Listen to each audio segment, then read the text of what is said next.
ఉద్యోగుల కోసం సమర శంఖం. తెలంగాణ ఉద్యోగుల సమన్వయ కమిటీ ఆవిర్భావం. ఉద్యోగ ఉపాధ్యాయ కార్మికులతో సరికొత్తగా ఏర్పాటు. ఉద్యోగులను విస్మరిస్తే ఉద్యమం తప్పదు. శ్రీనివాస్ గౌడ్. ఉద్యోగుల ఆత్మగౌరవాన్ని దెబ్బతీసిన సీఎం దేవి ప్రసాద్. ఏ పథకాలను రద్దు చేసి అందాల పోటీలు మూసి ప్రక్షాళన. 4th సిటీ కోసం ఖర్చు పెడుతున్నారో చెప్పాలి. స్వామి గౌడ మరి బరాబర్.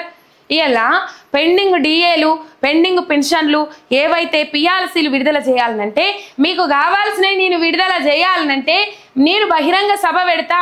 కళ్యాణ లక్ష్మి ఆపమంటారా, షాదీ ముబారక్ ఆపమంటారా, ఏవి ఆపమంటారు, రైతు బంధు ఆపమంటారా, భరోసా ఆపమంటారా, రుణమాఫీ ఆపమంటారా, ఏవి ఆపి మీకు పైసలు ఇవ్వమంటారు? మీరు ప్రజలతో మాట్లాడుకోండి.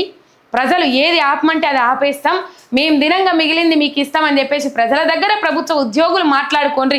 నన్ను కోసుక తింటారా, వండక తింటారా, నన్ను కోసిన రూపాయి లేదని మాట్లాడిండు రేవంత్ రెడ్డి.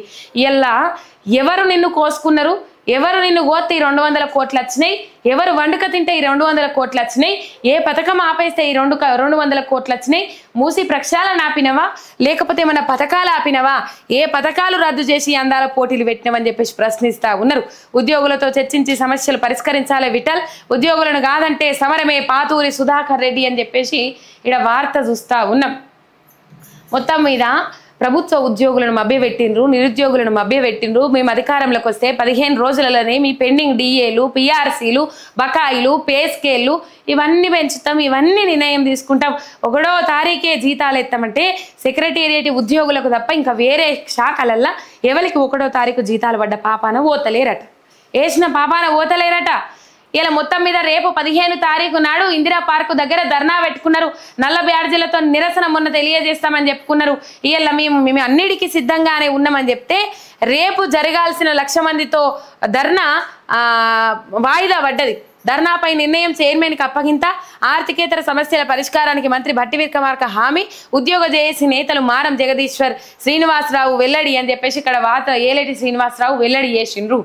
మొత్తం మీద రేపు 1,00,000 మందితోని ధర్నా ఇందిరా పార్కు దగ్గర ధర్నా జరిగేది ఉండే.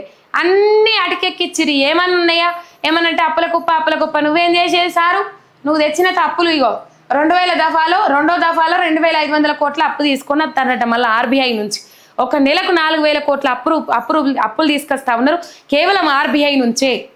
ఇలా ఎవరి నెత్తిన రుద్దుతా ఉన్నావు, ఎవరి నెత్తిన మోపుతా ఉన్నావు భారాన్ని.